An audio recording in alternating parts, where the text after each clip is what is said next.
السلام علیکم۔ پاکستان آرمی میں as A lieutenant commissioned officer کی بہت ہی شاندار جاب اناؤنسڈی ہے۔ یہ جاب اخبار میں 19 فروری کو شائع کی جائیں گی۔ آئی جاتی ہیں اس کی ڈیٹیل کی طرف۔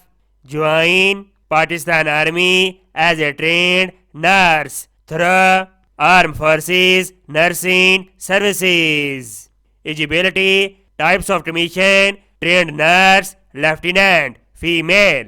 کوالیفیکیشن گریجویٹ 16 سالہ تعلیم in BSc nursing in 4 years یا 3 سالہ نرسنگ ڈپلوما اور 8 سال کا موڈیفائڈ کورس ہونا چاہیے یا ایکسپیرینس۔ ایج لمٹ 28 سال۔ تمام خواتین آن لائن رجسٹریشن کروائیں گی 20 فروری سے لے کر 13 مارچ 2024 تک۔ وہ خواتین جن کے پاس ICI OT CCU کا سرٹیفکیٹ ہے یا کورس ہے ان کو ترجیح دی جائے گی۔ مزید معلومات کے لیے آپ ان کی ویب سائٹ وزٹ کر سکتے ہیں۔ امید کرتا ہوں یہ جاب آپ کا بہت زیادہ پسند آئی ہوگی۔ اس کو سواب کی نیچے شیئر کریں۔ ملتے ہیں نیکسٹ ویڈیو میں۔ اوکے، اللہ حافظ۔